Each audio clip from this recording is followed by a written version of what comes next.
মাহফিলে আগত দিনদার ইমানদার প্রিয় ভাইরা, আসসালামু আলাইকুম ওয়া রাহমাতুল্লাহি ওয়া বারাকাতুহু। শুকরিয়ার সত্যক নিবেদন, শুকরিয়ার সুজুদ আমাদেরকে যিনি সৃষ্টি করেছেন। ছোট্ট কিছুই আমরা বুঝতাম না, মায়ের গর্ভ থেকে দুনিয়াতে আসার পরে তিল তিল করে যিনি তার পূর্ণ নিয়ন্ত্রণের মাধ্যমে আজকের দিন পর্যন্ত আমাদেরকে নিয়ে এসেছেন, তিনি কে? আমাদের হায়াত একচ্ছত্র মালিক কে?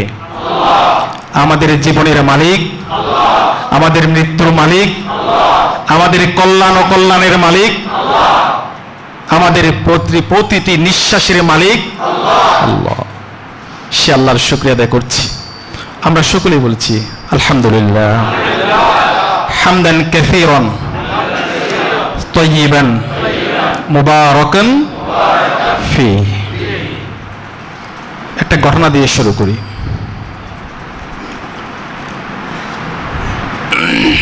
আমি যেখানে জুমা পড়াই সেই জুমার এক যুবকের আগ পড়িয়েছিলাম ৮৬ দিন পূর্বে, ২ মাস ২৬ দিন। সৌদি আরব থেকে এসেছেন, বিশাল বাড়ি দুটি।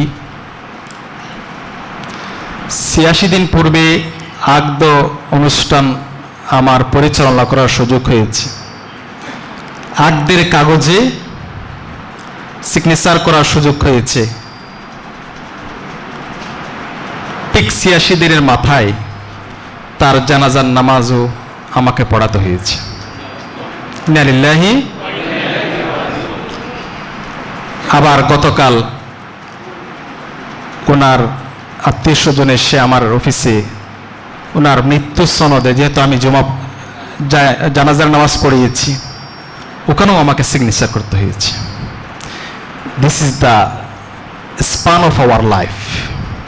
এটা হচ্ছে আমাদের জীবনের পরিধি। এই জন্য রব্বুল আলামিন সূরা মুলকের শুরুতে বলছে, তাবারাকাল্লাযী বিয়াদিহিল মুলক, তাবারাকাল্লাযী বিয়াদিহিল মুলক ওয়া হুয়া আলা কুল্লি শাইইন কাদির, আল্লাযী খালাকাল মাউতা ওয়াল হায়াতা লিয়াবলুয়াকুম আইয়ুকুম আহসানু আমালা। আল্লাহ রাব্বুল আলামিন বলছেন, একচ্ছত্র সবকিছুর রাজাদিরাজ, একচ্ছত্র মালিকানা, যিনি কুন ফায়াকুনের মালিক, তিনি কে? আল্লাহ। সে আল্লাহ বলছেন, আমি তোমাদের মৃত্যু এবং হায়াত সৃষ্টি করেছি। সুবহানাল্লাহ। আজকে আলোচনার মূল জায়গায় যাওয়ার আগে উদ্বোধনী কথায় দু একটি কথা রাখতে চাই। সৃষ্টি সেরা জীব হলাম আমরা। আমাদেরকে পরিচালনা করার জন্য আল্লাহ রাব্বুল আলামিন শ্রেষ্ঠ আসমানি গ্রন্থ নাজিল করেছেন। সেটির নাম কি? মহাগ্রন্থ আল কোরআন। আর সেই কোরআনকে আমাদেরকে বুঝিয়ে দেওয়ার জন্য শ্রেষ্ঠ মানুষকে আল্লাহ পাঠিয়েছে। সেই শ্রেষ্ঠ মানুষের নাম কি? মুহাম্মদুর রাসূলুল্লাহ সাল্লাল্লাহু আলাইহি ওয়াসাল্লাম। আর যেখানে এসে আল্লাহকে আমরা সিজদা করি, সেই জায়গার নাম মসজিদ। মুহাম্মদুর রাসূলুল্লাহ সাল্লাল্লাহু আলাইহি ওয়াসাল্লামের সময়ে রাষ্ট্র পরিচালনা করার সংসদ ছিল কোনটি? মসজিদে নববী। সামাজিক সমস্যা নিরসনের সমস্ত বিচার ফয়সালা কোথায় হতো? সামাজিক যে কোনো সংকট নিরসন, জীবন জিজ্ঞাসার জবাব, মানুষের যে কোনো সমস্যার জন্য ছুটে আসতেন বিশ্বনবীর কাছে। আর বিশ্বনবী মুহাম্মদুর রাসূলুল্লাহ তার সাহাবায়ে কেরাম রাদিয়াল্লাহু তাআলা আলাইহিম আজমাইন সেই হালকা মজলিসে থাকতেন। আর সংসদ ছিল মদিনায়ে মসজিদুল নববী।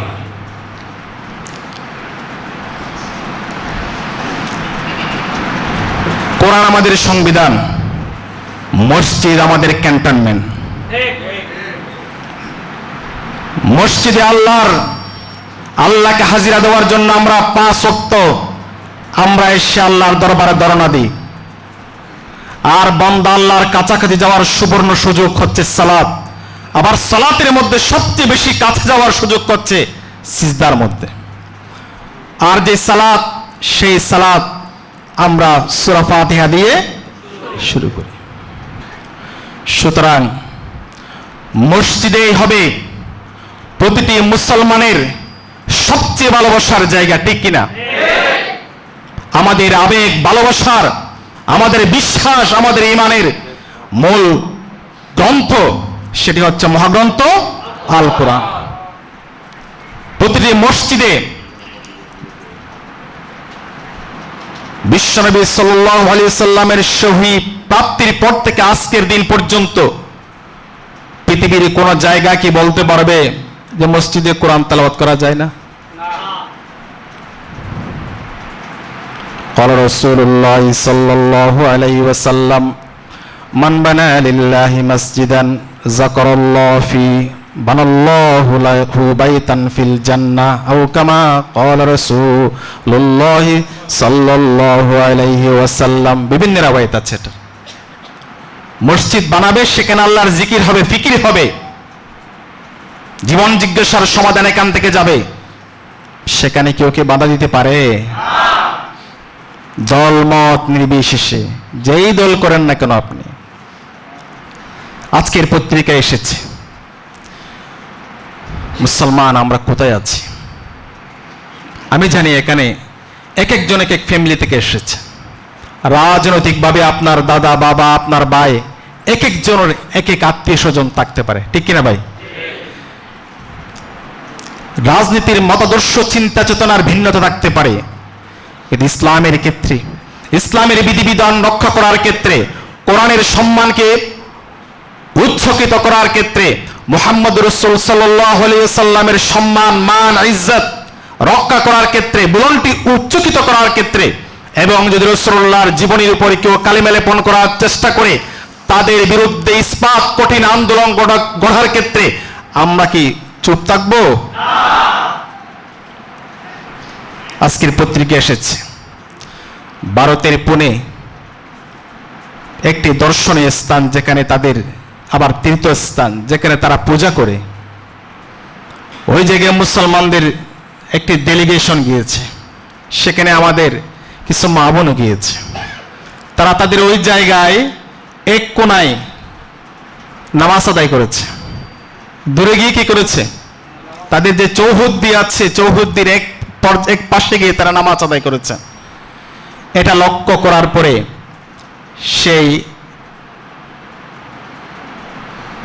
হিন্দুস্তান, যারা শিরকিয়াতে লিপ্ত, যারা মূর্তি পূজা করে, তারা সেই স্থানকে পবিত্র করার জন্য, মুসলমানরা নামাজ পড়েছে সেটাকে পবিত্র করার জন্য গরুর প্রস্রাব, গোমূত্র দিয়ে সেটাকে তারা পরিষ্কার করেছে। নাউযুবিল্লাহি মিন যালিক। কত বেশি মুসলিম বিদ্বেষী, ইসলাম বিদ্বেষী, অথচ আমাদের বাংলাদেশে আমরা হিন্দু, বৌদ্ধ, খ্রিস্টান, মুসলমান আমরা সবাই মিলেমিশে, মুসলমানদের দোকানে হিন্দুরা আসে, হিন্দুদের দোকানে মুসলমানরা যায়। কথা ঠিক কিনা ভাই? আমাদের এখানে অসংখ্য এরকম আছে কিনা, মুসলিম ভাইরা আছে কিনা? আমরা কখনো এই কাজ করি না, ইসলাম কখনো এটা সমর্থন করে না। প্রিয় ভাইরা, গতকালের আরেকটি ঘটনা আমরা লক্ষ্য করেছি।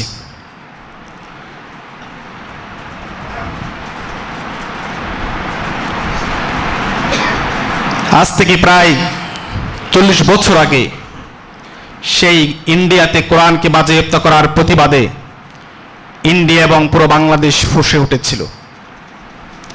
তার প্রতিবাদে চাঁপাইনবাবগঞ্জে তরুণ, যুবক, অসংখ্য রিকশাওয়ালারা পর্যন্ত জীবন দিয়েছে। সেদিনটিকে পালন করা হয় 11 মে কোরআন দিবস হিসেবে। আজকেও আমরা লক্ষ্য করছি নোয়াখালীতে একটি অত্যন্ত নেককারজনক 90% মুসলিম অধ্যুষিত একটি বাংলাদেশে, আমাদের এই প্রিয় বাংলাদেশে, যেখানে কোরআন তালিম হচ্ছে, কোরআনের উপর আলোচনা হচ্ছে, দারসুল কোরআন হচ্ছে, সেখানে বল্লম দিয়ে আঘাত করে আমাদের অসংখ্য কোরআনের ভাইদেরকে আহত করা হয়েছে। গতকাল আমরা লক্ষ্য করলাম উত্তরবঙ্গের এক মসজিদে কোন একটি দলের একজন নেতা নামাজ পড়েছেন। মুয়াজ্জিন সাহেব সেখানে প্রায় 25-20 বছরের কাছাকাছি ওই মসজিদের মুয়াজ্জিন হিসাবে দায়িত্ব পালন করছেন। মানুষকে ডাকছেন হাইয়া আলাস সালাহ, হাইয়া লাল ফালাহ। যেই মুয়াজ্জিনের আজানের ধ্বনিতে মানুষ মসজিদের মুখী হয়, যেই মুয়াজ্জিনের গাঁট হবে কাল কিয়ামতের ময়দানে সকলের ঊর্ধ্বে, সেই মুয়াজ্জিনকে মুয়াজ্জিন সাহেব যখন দরজা বন্ধ করছেন জোহরের নামাজের পরে, মুসল্লিরা চলে যাওয়ার পরে দরজা বন্ধ করতে গিয়ে একটু আওয়াজ হয়েছে, এটার জন্য তাকে চট মেরে দিয়েছে। নাউজুবিল্লাহি। ইন্নাল্লাহা লা ইউহিব্বু কুল্লা মুখতালিন ফখুর। আল্লাহ রাব্বুল আলামিন কোন উদ্ধত অহংকার প্রদর্শন করে এরকম মানুষকে আল্লাহ কখনো পছন্দ করে না। আমরা হব কি? বিনয়ী। আমরা হব কি? কাজে, কথায়, আমলে, যত আপনি আমল করেন না কেন, আমরা কি হব? বিনয়ী হব। এই জন্য আসুন আজকে আমরা সাইয়্যিদুল মুরসালিন খাতামুন নবিয়্যিন মুহাম্মদুর রাসূলুল্লাহ সাল্লাল্লাহু আলাইহি ওয়াসাল্লামের জীবন থেকে সিরাজাম মুনীরা, তিনি হচ্ছেন সমুজ্জ্বল একটি সূর্যের মতো, যিনি পুরো পৃথিবীকে যিনি আলোকিত করেছেন। ওনার লাইফ স্টাইল থেকে, ওনার জীবনী থেকে আমাদের জন্য প্রয়োজনীয়, যেহেতু এখানে আমাদের ব্যবসায়ী ভাইরা আছেন, মালিক ভাইয়েরা আছেন, আবার আমাদের শ্রমিক ভাইয়েরা আছেন, দুপক্ষের সুন্দর বোঝাপড়ার মাধ্যমে আমরা আমাদের ব্যবসা পরিচালনা করি।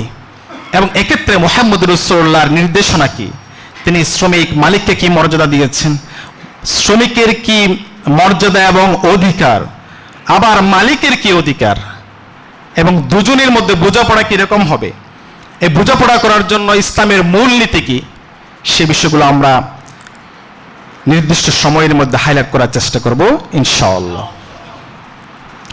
আল্লাহ রাব্বুল আলামিন আমাদেরকে সৃষ্টি করার পরে তিনি বলছেন আল্লাযী খালাকাকা ফাসাওয়াকা ফাআদালাক, তিনি আমাদেরকে সৃষ্টি করার পরে অত্যন্ত সুন্দরভাবে সবকিছু বিন্যস্ত করে দিয়েছেন।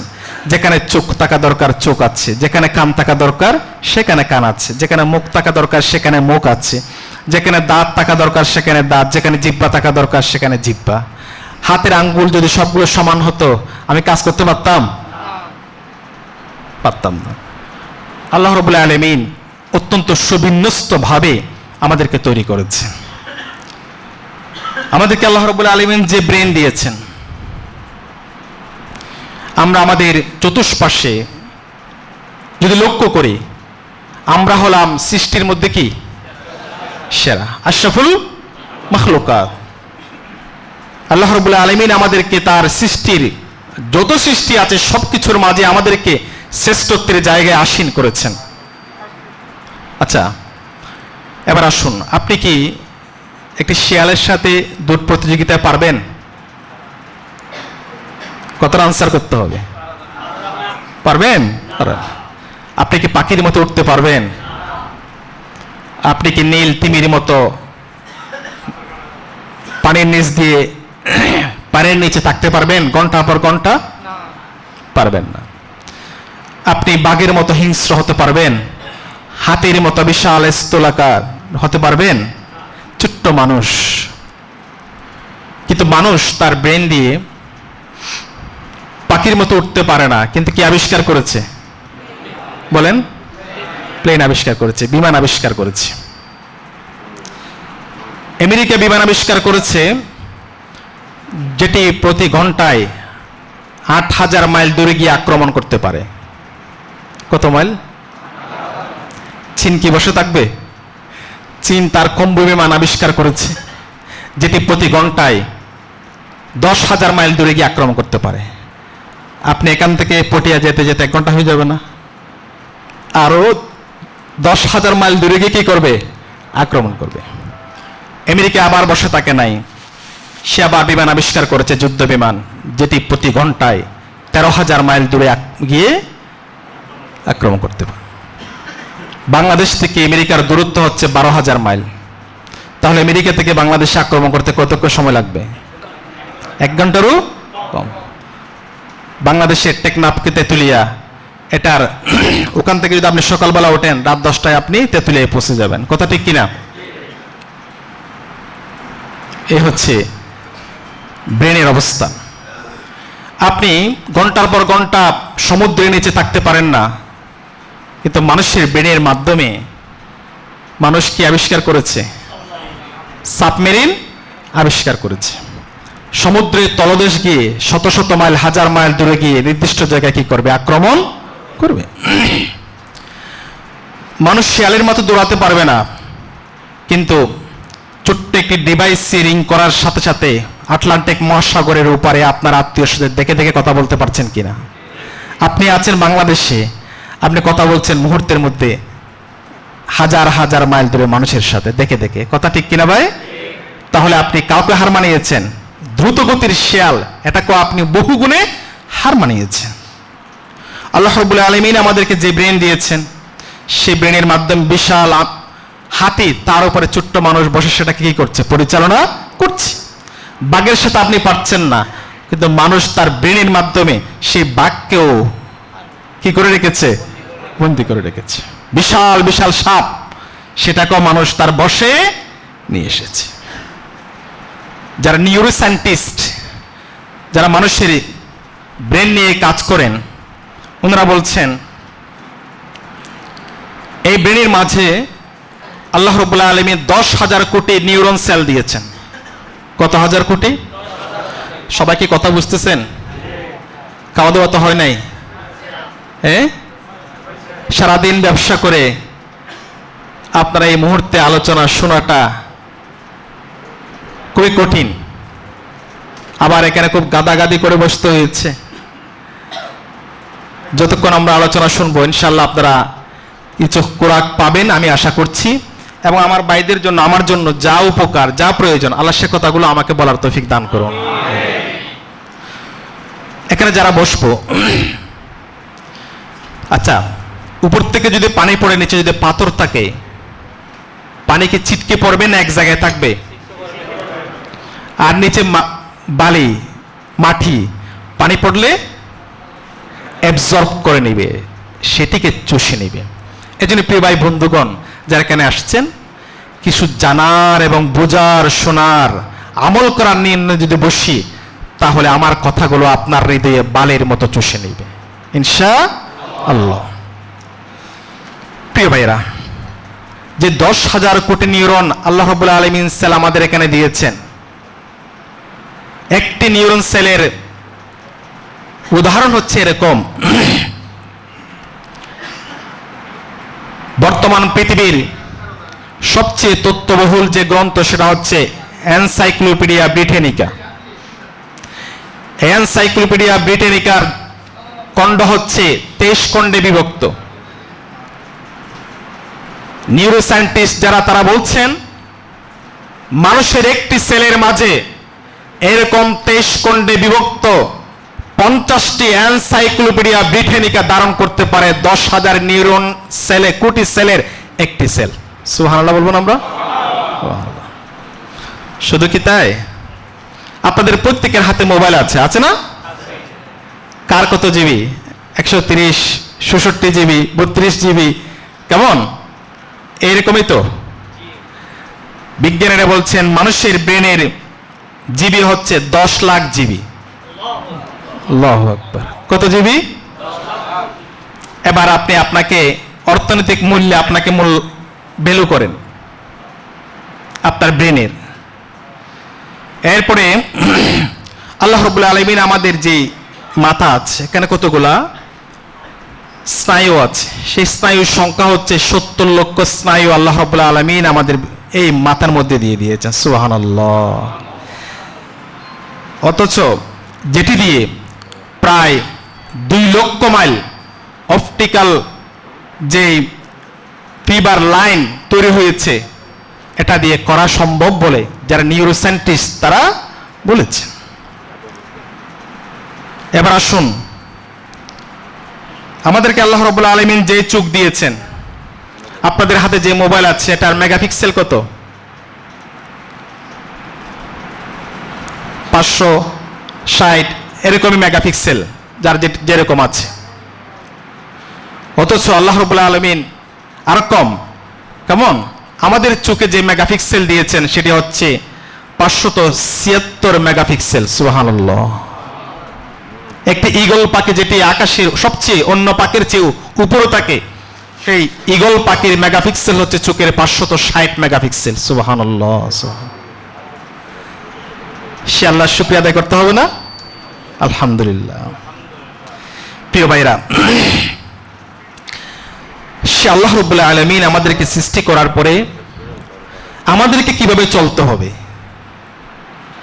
কোন পথ ধরে আমাদেরকে চলতে হবে, সেজন্য তিনি দুটো পথ আমাদেরকে দেখিয়ে দিয়েছে। ইন্না হাদাইনাহুস সাবিলা ইম্মা শাকিরাও ওয়া ইম্মা কাফুরা। অন্য আয়াতে আল্লাহ বলেছেন ওয়া হাদাইনাহুন নাজদাইন, তোমাকে আমি দুটো পথের সন্ধান দিয়েছি।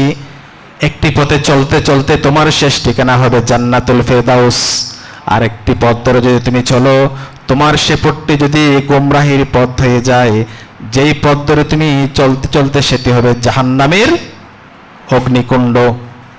আমরা কোন পথে চলতে চাই? আমরা চাই আমাদের সকলের শেষ ঠিকানা কি হোক? কোনটি হোক? রাসূলুল্লাহ বলেছেন, তোমরা যদি আল্লাহর কাছে জান্নাত চাও, কোনটি চাইবো আমরা? কোনটা চাইবো আমরা? জান্নাতুল ফেরদাউস। আল্লাহ রাব্বুল আলামিন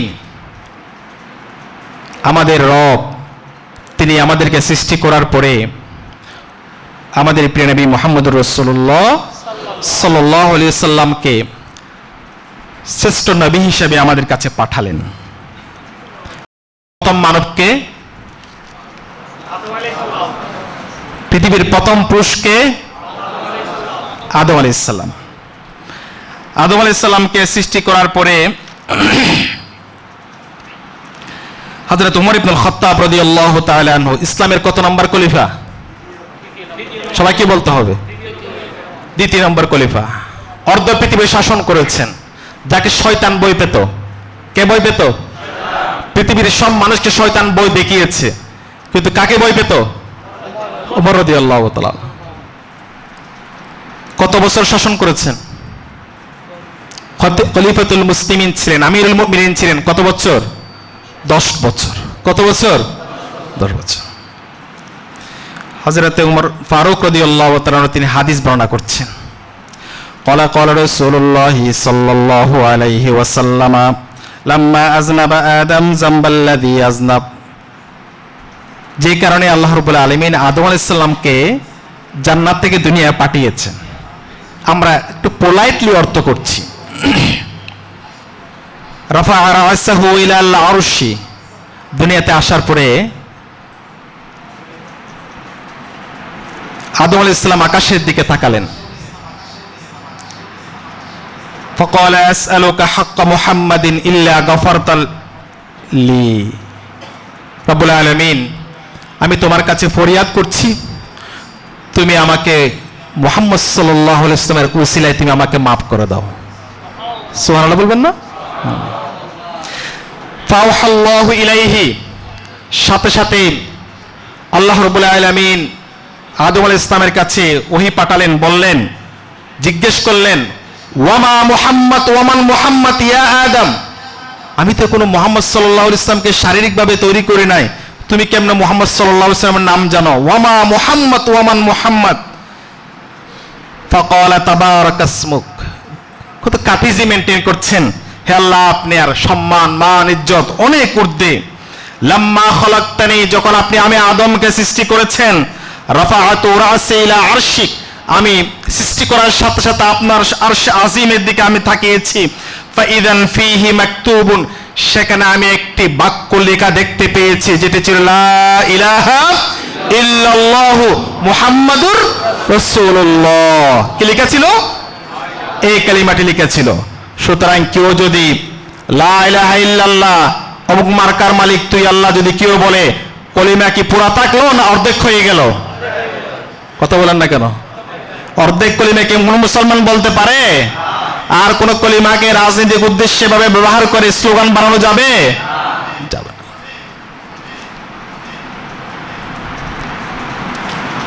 ফাআলিমতু, তিনি বলছেন আমি, আন্নাহু লাইসা আহাদুন আযমু ইনদাকা কদরান মিম্মান জাআলতা ইসমুহু মা ইসমিক। রব্বুল আলামিন, আমি তো মুহাম্মদ সাল্লাল্লাহু আলাইহি ওয়াসাল্লামকে দেখি নাই, কিন্তু এই কালিমাটি লেখা ছিল, আমি ধরে নিলাম, আমার কাছে বিশ্বাস হয়েছে যে আপনার নামের পাশে থাকতে পারে, যার নামটি থাকবে তিনি হচ্ছেন আযমু কদরান ইনদাক, তিনি আপনার কাছে সবচেয়ে বেশি একজন সম্মানিত ব্যক্তি হবেন। এজন্য আমি ওনার নাম নিয়ে আপনার কাছে দোয়া করেছি। সুবহানাল্লাহ। ফাআওহাল্লাহু আযজা ওয়া জাল্লা ইয়া আদম, হে আদম তুমি শুনে রেখে জেনে রেখো, মনে রেখো, সেই মুহাম্মদ সাল্লাল্লাহু আলাইহি ওয়াসাল্লাম হচ্ছেন ইন্নাহু আখিরুন নাবিয়্যিনা মিন যুররিয়াতিকা, সেই মুহাম্মদ সাল্লাল্লাহু আলাইহি ওয়াসাল্লাম হবে তোমার সন্তানদের মধ্যে সর্বশ্রেষ্ঠ নবী। সুবহানাল্লাহ। আর কি, ওয়া ইন্না উম্মাতাহু আখিরুল উমামি মিন যুররিয়াতিক, আর ওনার উম্মতরা হবেন আপনার সন্তানদের মধ্যে শ্রেষ্ঠ উম্মত। সুবহানাল্লাহ, সুবহানাল্লাহ।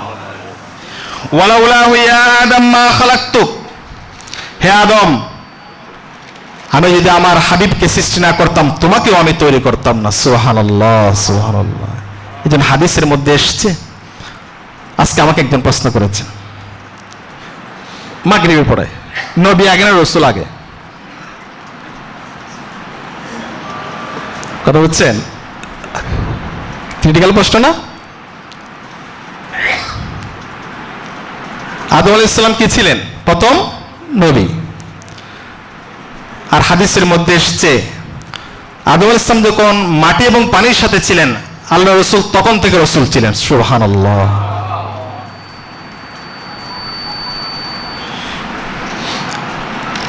মা আমিনা রিওয়ায়াত করছেন,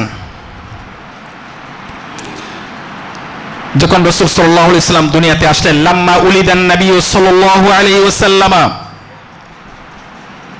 রাসূলুল্লাহ সাল্লাল্লাহু আলাইহি ওয়াসাল্লাম যখন জন্মগ্রহণ করলেন, ওয়াকা হিনা ওয়াকা আলাল আরদি মুতামিদান, রাসূলুল্লাহ এভাবে হাত দিলেন, মাটির উপর হাত দিয়ে। কোন শিশু কি এরকম করে? রাসূলুল্লাহর যে মুজিজা একটা একটা বের হচ্ছে। আল্লাহ যা করেন, আল্লাহ যদি অলৌকিক কোনো কিছু দেখান সেটাকে কি বলা হয়? আল্লাহটাকে মুজিজা না কুদরত? আল্লাহটা কুদরত। নবী রাসূল যেটা দেখান সেটা হচ্ছে মুজিজা। ওলিরা যেটা করেন কারামত। আকাইদে নাসফির ইবারত কারামাতুল আউলিয়াই হাক্কুন, আল্লাহর ওলিরা যে কারামত দেখান সেটা হক। রাসূলুল্লাহ সাল্লাল্লাহু আলাইহি সাল্লাম ওনার উভয় হাতের উপরে এভাবে ভর দিয়ে রাফিআন রাসাহু ইলাল সামাই, রাসূলুল্লাহ কোন দিকে তাকালেন? আকাশের দিকে তাকালেন। মা আমিনা বলছেন, ক্বালাত ওয়া রাআইতু নূরান, আমি লক্ষ্য করলাম হঠাৎ করে, রাআইতু নূরান খারাজা মিন্নি, আমার কাছ থেকে আমার যে সন্তান বের হচ্ছে সেখান থেকে হঠাৎ করে এমন একটা নূর বের হয়েছে, আদাআতুল্লাহু কুসুর শাম, ওই সুদূর শাম দেশের সমস্ত প্রাসাদগুলো পর্যন্ত উজ্জ্বল হয়ে উঠেছে। সুবহানাল্লাহ। মুহাম্মদ রাসূলুল্লাহর জন্মের পরে পারস্যের 14টি গম্বুজ খসে পড়ে গিয়েছে। পারস্যের সে হাজার বছর ধরে তারা যে অগ্নি পূজা করত, আগুন জ্বালিয়ে রেখেছিল, মুহাম্মদ রাসূলুল্লাহর জন্মের শানে সমস্ত অগ্নিগুলো নির্বাপিত হয়ে গিয়েছে। সুবহানাল্লাহ।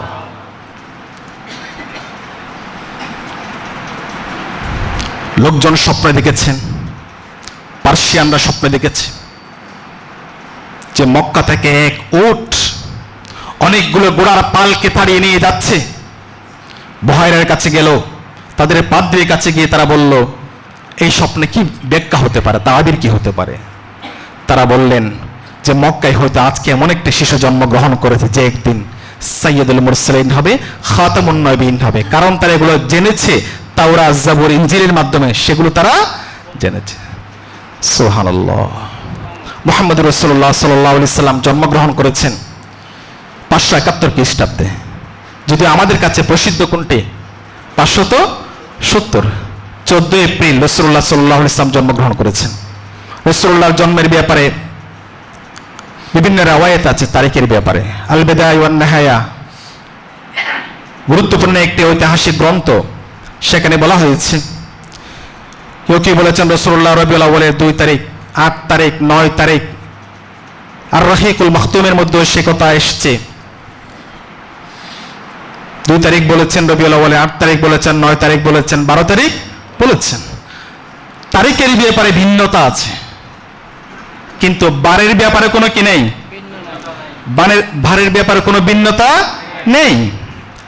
রাসূলুল্লাহ কোন দিন জন্মগ্রহণ করেছেন?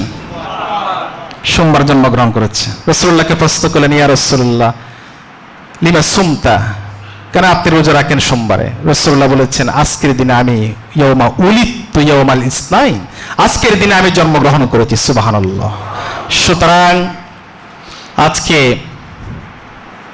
বার্থডের নাম দিয়ে যে অনইসলামিক আকাশ সংস্কৃতি এবং পশ্চিমা যে সংস্কৃতি আমাদের ঘরে ঘরে ঢুকে গিয়েছে, এটাকে আমরা ছোট্ট ছোট্ট উদ্যোগ নিয়ে আস্তে আস্তে তাড়াতে পারি না? আবার যে জন্মদিন পালন করা শরীয়তে বেদাত, জায়েজ না নাজায়েজ, আবার মসজিদের সেই নেতা নেত্রীর ছবি দিয়ে দোয়া অনুষ্ঠান করে জন্মদিন পালন করা জায়েজ হবে কিনা? রাগ করতেছেন আমার সাথে? রাগ করতেছেন? প্রিয় ভাইয়েরা, সতর্ক থাকতে হবে, খুবই সাবধান। মসজিদে আপনি কোন আমলটা করতে পারবেন, কোনটা করতে পারবেন না, খুব সাবধানতার সাথে করতে হবে। আপনি দোয়া অনুষ্ঠান করেন, কোনো সমস্যা নাই, কিন্তু ভাই আপনি একটা ছবি দিয়ে, এটা মসজিদের আদবের সাথে যায় না। আর সব জায়গায় ছবি না দিলেও তো হয়, এই বিষয়গুলো আমরা খেয়াল করব। হযরত আব্দুল্লাহ ইবনে আব্বাস রাদিয়াল্লাহু তাআলা আনহু, আল্লাহর রাসূলের প্রখ্যাত সাহাবী আব্বাস রাদিয়াল্লাহু তাআলা আনহুর ছেলে আব্দুল্লাহ ইবনে আব্বাস রাদিয়াল্লাহু তাআলা আনহু বিয়ে করেছেন। কারা কারা হাত তোলেন? মাশাআল্লাহ। যারা এখনো ওয়ামিনহুম কাদা নাহবা ওয়ামিনহুম মাইয়ান্তাজির, যারা করে ফেলেছেন আর যারা করেন নাই, ওনারা হাত তোলেন। আল্লাহ বাইদের সকলকে নেককার স্ত্রী বিয়ে করার তৌফিক দান করুন। আব্দুল্লাহ ইবনে আব্বাস রাদিয়াল্লাহু তাআলা খুব ছোট্ট ছিলেন, কিন্তু তিনি হচ্ছেন সমস্ত মুফাসসিরদের সরদার। একদিন রাসূলুল্লাহর কাছে এসে বললেন, ইয়া রাসূলুল্লাহ, আমার তো কোনো কিছু মনে থাকে না, রাসূলুল্লাহ বলছেন, উবসুত রিদাক, তোমার চাদরটা তুমি খুলে দাও। চাদরটা খুলে দিয়েছে। এই যে আমাদের অনেক মুরব্বীরা আছেন, নাতি আছে, বাবারা আছেন, সন্তান আছে, আজকে এমন একটা দোয়া শিখিয়ে দিব যে দোয়াটি করলে আপনি আপনার সন্তান মেধাবী হবে, আপনি নিজেও মেধাবী হবেন। যে দোয়াটি আমার খুতবাই করেছি। এখন আপনি আপনার বাবার জিয়ারত করার জন্য হুজুরকে দিয়ে দেন 100 টাকা, আপনি দাঁড়িয়ে সূরা ফাতিহা পড়েন, অসুবিধা আছে? নিজের উপর নিজের কি নাই, কনফিডেন্স নাই। সন্তানকে আপনি বাবা হিসাবে আপনি নিজে তার জন্য দোয়া করেন। আব্দুল্লাহ ইবনে আব্বাস রাদিয়াল্লাহু তাআলা আনহু চাদর খুলে দিলেন, রাসূলুল্লাহ দোয়া করলেন, আল্লাহুম্মা আল্লিমহু তাউইল ওয়া ফাক্কিহহু ফিদ্দীন। কোন কোন riwayate আসছে, আল্লাহুম্মা আল্লিমনাল কুরআন ওয়া ফাক্কিহনাল বায়ান। আল্লাহ, তুমি আব্দুল্লাহ ইবনে আব্বাসকে কোরআনের যত তাফসীর হতে পারে, ব্যাখ্যা হতে পারে, তার জ্ঞান তুমি আব্দুল্লাহ ইবনে আব্বাসকে দান করো। আর ইসলামিক জ্ঞান শাখা প্রশাখার যত বুৎপত্তি আছে সব তুমি আব্দুল্লাহ ইবনে আব্বাসকে দান করো। আব্দুল্লাহ ইবনে আব্বাস রাদিয়াল্লাহু তাআলা বলছেন, রাসূলুল্লাহর এই দোয়ার পর থেকে জীবনে আমি কোনো কিছু ভুলে যাই নাই। সুবহানাল্লাহ। সে আব্দুল্লাহ ইবনে আব্বাস রাদিয়াল্লাহু তাআলা হাদিস বর্ণনা করছেন, উলিদান নবী সাল্লাল্লাহু আলাইহি ওয়াসাল্লাম ইয়াউমাল ইসনাইন, রাসূলুল্লাহ সাল্লাল্লাহু আলাইহি ওয়াসাল্লাম জন্মগ্রহণ করেছেন সোমবারে। ওয়াসতুমবিয়া ইয়াউমাল ইসনাইন, রাসূলুল্লাহর উপর নবুয়ত এসেছে সোমবারে। ওয়া তাওয়াফা নবী সাল্লাল্লাহু আলাইহি ওয়াসাল্লাম ইয়াউমাল ইসনাইন, রাসূলুল্লাহ ইন্তেকাল করেছেন সোমবারে। ওয়া খারাজা মুহাজিরান মিন মক্কা ইলাল মদিনা, রাসূলুল্লাহ মক্কা থেকে মদিনার উদ্দেশ্যে বের হয়েছেন সোমবারে। ওয়া কাদিমাল মদিনাতা ইয়াউমাল ইসনাইন, রাসূলুল্লাহ যেদিন মদিনায় পা দিয়েছেন মুহাজির হিসেবে মক্কা ছেড়ে, সেদিন ছিল সোমবার। সুবহানাল্লাহ। ওয়া রুফিআল হাজারাল আসওয়াদ ইয়াউমাল ইসনাইন, মক্কাবাসীরা যে হাজরে আসওয়াদ স্থাপনা নিয়ে ঝগড়াঝাটি করেছিল আর রাসূলুল্লাহ সুন্দরভাবে মীমাংসা করে সেদিন, যে দিনটিতে তিনি হাজরে আসওয়াদ স্থাপন করেছিলেন সেই দিনটি ছিল সোমবার। সুবহানাল্লাহ। এই জন্য সোমবারের রোজা, বৃহস্পতিবারের রোজা রাসূলুল্লাহ খুব গুরুত্ব দিয়েছেন। যাদের অভ্যাস আছে নিয়মিত করবেন, যাদের নেই মাঝে মাঝে রাখার চেষ্টা করবেন। পারবেন ইনশাআল্লাহ? সোমবারের রোজা রাখবেন, বৃহস্পতিবার রোজা রাখবেন, খুবই আল্লাহর কাছে তাৎপর্যপূর্ণ রোজাগুলো। প্রিয় ভাইরা, এবার রাসূলুল্লাহ সাল্লাল্লাহু আলাইহি সাল্লামের জীবনে যখন আমরা আলোচনা করতে যাব, কয়েকটা বিষয় আমি শুধু শুরুতেই বললাম, এরপরে ওই সময়ের প্রেক্ষাপটটা একটু আমাদেরকে দেখতে হবে। কারণ শীতকালের ওয়াজ গরমকালে করলে হবে? গরমকালের ওয়াজ রাসূলুল্লাহ কোন প্রেক্ষাপটে দুনিয়াতে এসেছেন সেই প্রেক্ষাপট নিয়ে আমরা একটু আলোচনা করতে চাই। আল্লাহ রাব্বুল আলামিন সূরা আলে ইমরানের 166 নম্বর আয়াতে আল্লাহ বলছেন, লাকাদ মান্নাল্লাহু আলাল মুমিনিন ইয বা'আসা ফীহিম রাসূলাম মিন আনফুসিহিম ইয়াতলু আলাইহিম আয়াতিহি ওয়া ইউযাক্কিহিম ওয়া ইউআল্লিমুহুমুল কিতাবা ওয়াল হিকমা ওয়া ইন কানু মিন ক্বাবলু লাফী যালালিম মুবিন। আল্লাহ রাব্বুল আলামিন লাম এবং কত মহাগ্রন্থ, আমরা তো কোরআন তেলাওয়াত করি, তাই না ভাই? কোরআনে যখন দেখবেন কত লকত, অবশ্যই অবশ্যই, ভেরিলি ভেরিলি, নিশ্চিতভাবে আল্লাহ রাব্বুল আলামিন মুমিনদের উপরে, লাকাদ মান্নাল্লাহু আলাল মুমিনিন, আল্লাহ রাব্বুল আলামিন মুমিনদের উপরে অবশ্যই অবশ্যই অনুগ্রহ করেছেন। কিভাবে? ইয বা'আসা ফীহিম রাসূলান, আই রাসূলান আযীমান কারীমা, আল্লাহ রাব্বুল আলামিন তাদের মধ্য থেকে একজন সম্মানিত রাসূল প্রেরণ করেছেন। তিনি কে? মুহাম্মদুর রাসূলুল্লাহ সাল্লাল্লাহু আলাইহি ওয়াসাল্লাম। ওনার মিশন এবং ভিশন কি ছিল? ইয়াতলু আলাইহিম আয়াতি, তিনি কি শোনাতেন? কি শোনাতেন? কোরআন আয়াত শোনাতেন, কোরআন তেলাওয়াত শোনাতেন। আমরা কোরআন তেলাওয়াত করি তো আলহামদুলিল্লাহ। যাদের অভ্যাস নাই নিয়মিত পড়বেন, একটা সূরা পড়বেন, দুইটা সূরা পড়বেন, অর্থও পড়বেন, কিন্তু তেলাওয়াত করবেন। রাসূলুল্লাহ বলেছেন প্রত্যেকটি হরফের বিনিময়ে কয়টা সওয়াব? কয়টা সওয়াব? আলিফ লাম মিম। কয়টা সওয়াব হলো আমাদের? আপনি শুনেছেন, আপনার কয়টা হলো? 30টা হলো। কোন কোন মুফাসসির বলেছেন আলিফ উচ্চারণ করতে গেলে আলিফের মধ্যে আবার 3টা সিলেবল আছে। সিলেবল বুঝেন তো? সাউন্ড। যেমন আপনি আলিফ যখন লিখতে যাবেন, লিখতে হবে আলিফ লাম ফা। শুধু আলিফকে যদি আপনি ভেঙে লিখেন তাহলে কি হবে? আলিফ লাম ফা, আলিফ। লাম লিখতে গেলে লাম আলিফ মিম, মিম লিখতে গেলে মিম ইয়া মিম। তার মানে প্রত্যেকটি হরফের মধ্যে আবার কয়টা হরফ আছে?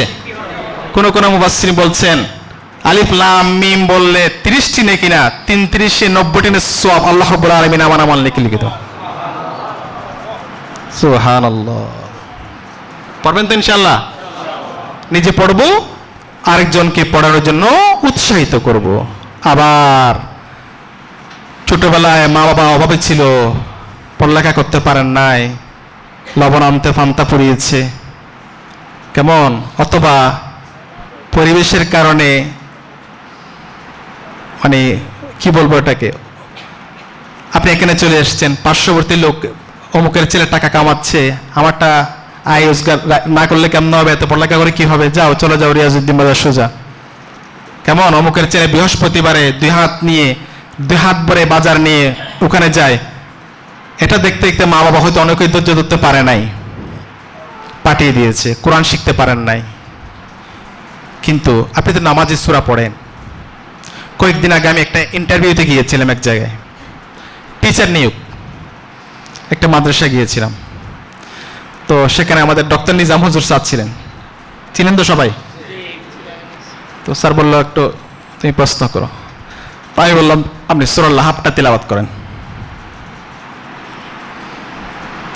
উনি যে সূরা লাহাব আমাদেরকে শুনিয়েছে, হুজুরও চেহারা নিচু করেছে, আমিও নিচু করেছি।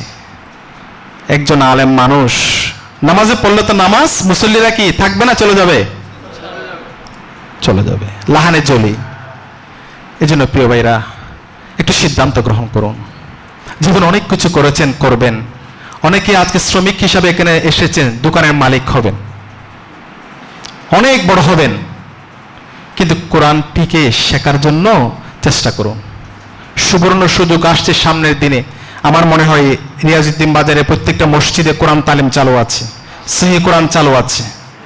আর সামনে সুবর্ণ সুযোগ আসছে, ফেব্রুয়ারিতে আমাদের কি শুরু হচ্ছে? কি শুরু হচ্ছে? নির্বাচন, রমাদান কি চলে আসতেছে। পবিত্র টার্গেট করেন। আমি আমার জীবনে এমন মানুষ পেয়েছি, একজন ডক্টর, উনি শুধুমাত্র রমাদানে কোরআন শেখার জন্য পুরো মাস সাম্বার করে নাই, ওই 1 মাস আমি ওনাকে সময় দিয়েছি। ডাক্তাররা যদি লক্ষ লক্ষ টাকা বাদ দিয়ে কোরআন শেখার জন্য স্যাক্রিফাইস করতে পারে, আপনি আমি সবকিছুর মাঝেও ঘন্টা খানিক কোরআন সহি করার জন্য কি সময় ব্যয় করতে পারবো না ইনশাআল্লাহ? রাসূলুল্লাহর তেলাওয়াত শোনার জন্য কাফেররা পঙ্গপালের মতো চলে আসতো। দারুন নাদওয়াতে সিদ্ধান্ত গৃহীত হলো, যার কেউ মুহাম্মাদের নাউজুবিল্লাহ কোরআন তেলাওয়াত তোমরা শুনতে পারবে না। কারণ যেই শুনে সে কি হয়ে যায়? পাগল হয়ে যায়। দারুন নাদওয়াতে সিদ্ধান্ত হয়েছে, দারুন নাদওয়া হচ্ছে কাফেরদের সংসদ ভবন। সেই সংসদের স্পিকার ছিল ওয়ালিদ ইবনে মুগীরা। এক একজন বড় বড় মন্ত্রী এমপি ছিল। কারা? আবু জাহেল, উতবা, সাইবা, মুগীরা, তারা ছিল ওই দারুন নাদওয়া সংসদের মন্ত্রী, ক্যাবিনেট মন্ত্রী। আর স্পিকারের নাম কি বলেছি? ওয়ালিদ ইবনে মুগীরা। সেখানে সিদ্ধান্ত হলো কালকে কেউ কোরআন তেলাওয়াত শুনতে যেতে পারবে না, সবাই যার যার মতো চলে গেছে। উনি চিন্তা করছে কালকে তো কেউ, সিদ্ধান্ত হয়েছে কেউ কোরআন তেলাওয়াত শুনতে যাবে না, উনি চলে গেছে ওখানে। উনি চিন্তা করছে কালকে না সিদ্ধান্ত হলো, তাজা সিদ্ধান্ত যে কোরআন তেলাওয়াত শুনতে কেউ যাবে না, সেও চলে গেছে কোথায়? আবার সকালবেলায় রাসূলুল্লাহর কোরআন তেলাওয়াত শুরু করার জন্য আবার ভোরবেলায় সবাই এক জায়গায় একত্রিত হয়েছে। সুবহানাল্লাহ। এটাই হচ্ছে টাচ স্টোন। কোরআন হচ্ছে পরশ পাথর। আসুন প্রিয় ভাইরা, রাসূলুল্লাহর প্রথম বৈশিষ্ট্য ছিল, মিশন ছিল ইয়াতলু আলাইহিম আয়াতি। রাসূলুল্লাহ কি শুনিয়েছেন? কোরআন তেলাওয়াত শিখিয়েছেন, শুনিয়েছেন। আমরাও পারবো ইনশাআল্লাহ। এমন ভাবে কোরআন তেলাওয়াত করব যেন আপনার সে কোরআন তেলাওয়াত সহিহ হয়, নামাজটা সুন্দর হয়, সহিহ হয়। ওয়া ইউযাক্কিহিম। 2 নম্বর আমাদের উদ্দেশ্য এবং লক্ষ্য ছিল রাসূলুল্লাহর ইউযাক্কিহিম, আমাদেরকে তাজকিয়ায়ে নাফস করা, আমাদেরকে পরিশুদ্ধ করা, পিউরিফাই করা, 1 নাম্বার করা। যেখানে 1 নাম্বার মাল থাকে সেখানে কাস্টমার যায় কিনা? দরাদরি বেশি করে না। আপনি যখন চায়ের দোকানে যান, আমাদের নেচারের কথা বলছি, চায়ের দোকানে যান, এই ছেলে এদিকে আয়, 1 গ্লাস পানি দে। আমরা অনেকে বলি কিনা? চাইনিজ রেস্টুরেন্টে গেলে এক্সকিউজ মি, একটু এদিকে আসবেন? আপনার বাসায় কি হয়ে গেছে? চেঁচে গেছে। টিস্যু যেখানে সেখানে ফেলেন, আপনি পানের পিক যেখানে সেখানে ফেলেন। আর আপনি যখন কোনো গুরুত্বপূর্ণ সুন্দর ভবনে যান, তখন আপনি বিন খুঁজেন। আপনি কি টিস্যুটা আপনার পকেটে রাখতে পারেন না? তাহলে যে কথা বলছিলাম, ওয়া ইউযাক্কিহিম ক্বাদ আফলাহা মান তাযাক্কা ওয়া ক্বাদ খাবা মান দাসাহা। রব্বুল আলামিন বলছেন, সে ব্যক্তি সফল হলো যে নিজকে পিউরিফাই করতে পারলো, যে নিজকে পরিশুদ্ধ করতে পারলো। পরিশুদ্ধ মাপকাঠি। পৃথিবীর ফিজিক্যাল ট্রিটমেন্টের জন্য ফার্মেসির অভাব আছে? ফিজিক্যাল ট্রিটমেন্টের জন্য অসংখ্য ফার্মেসি আছে, ডক্টর আছে। আর এই যে আত্মা, এটাকে পরিশুদ্ধ করার জন্য এ পর্যন্ত কোনো ওষুধ কি বের হয়েছে? এর ডাক্তার হচ্ছে মুহাম্মদুর রাসূলুল্লাহ সাল্লাল্লাহু আলাইহি সাল্লাম। আর প্রেসক্রিপশন হচ্ছে মহাগ্রন্থ আলিফ লাম মিম যালিকাল কিতাব লা রাইবা ফি হুদাল লিল মুত্তাকিন, হুদাল লিল মুত্তাকিন। মুত্তাকিদেরকে পথ দেখাবে। মুত্তাকি কারা? যারা পরহেজ করে চলে, দেখে শুনে চলে, অপরের হক দেখে। শ্রমিক মালিকের অধিকার দেখবে, মালিক শ্রমিকের অধিকার দেখবে। একজন মানবিক মানুষ হিসেবে একে অপরকে সম্মান, রেসপেক্ট করবে। সেটাই হচ্ছে মুত্তাকির পরিচয় আজকের প্রেক্ষাপটে, এখানের প্রেক্ষাপটে। ওয়া ইউআল্লিমুহুমুল কিতাব। এরপরে কিতাব শিক্ষা দিয়েছে। রাসূলুল্লাহর আরেকটি মিশন ছিল আমাদেরকে কিতাব শিক্ষা দেওয়া। কারণ রাসূলুল্লাহ সাল্লাল্লাহু আলাইহি সাল্লামের নবুয়ত প্রাপ্তির পূর্বের দুই একটা ঘটনা আমি আপনাদের সামনে তুলে ধরতে চাই। কোন প্রেক্ষাপটে দুনিয়াতে এসেছেন, সেই সময়ে তিনটি জিনিস তাদের নিত্যদিনের সঙ্গে ছিল। আপনাদের কি শুনতে অসুবিধা হচ্ছে? অসুবিধা হচ্ছে? আচ্ছা, তাদের মধ্যে একটা TW ছিল। TW মানে হচ্ছে ওয়াইন, ওয়ার, উইমেন। ওয়ার যুদ্ধ। আজকের কিশোর গ্যাং কে কারা মারবে, ত্রিমুখী প্রেমের কারণে মানুষের জীবন নষ্ট করে দিবে, মুহূর্তেই তাকে গুলি করে দিচ্ছে, ছুরি মেরে দিচ্ছে। কালকে চট্টগ্রাম মেডিকেল কলেজে রাত্রে একটা ঘটনা হয়েছে, পুলিশকে ছুরি মেরে পালিয়ে যাচ্ছে। কোথায় বসবাস করতেছি আমরা? কারণ আরেকটা জিজ্ঞাসা আপনাদেরকে করি, ডাক্তার বাড়ছে কিনা? রোগ বাড়ছে না কমছে? সেনাবাহিনী বাড়ছে? পুলিশ বাড়ছে? অপরাধ?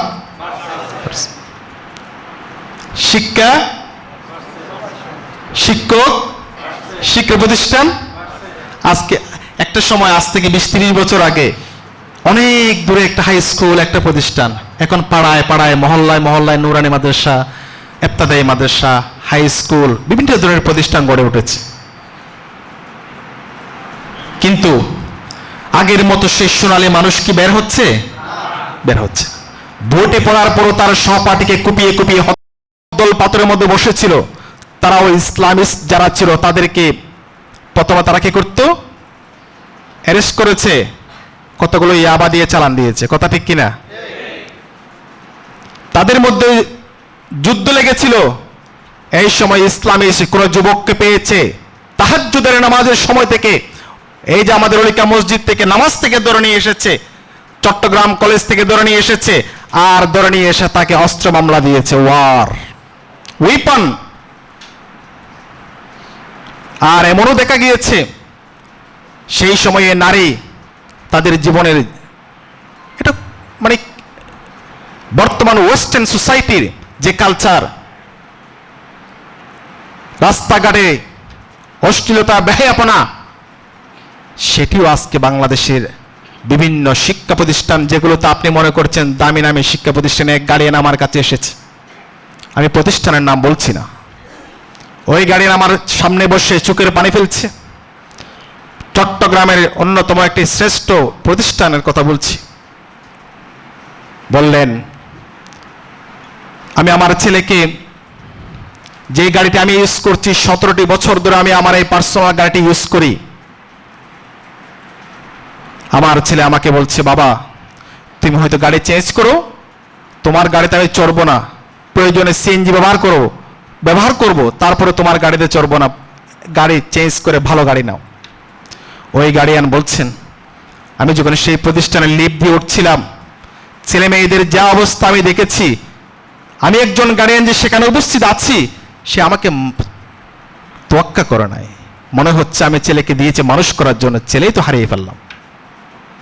কান্না করছি না, কান্না করছি। এই জন্য সেই সময়ের প্রেক্ষাপটে কায়েস ইবনে আসেম রাদিয়াল্লাহু তাআলা আনহু, কি নাম বললাম? আমাদের অনেকের নাম কায়েস আছে না? আসেমও নাম আছে।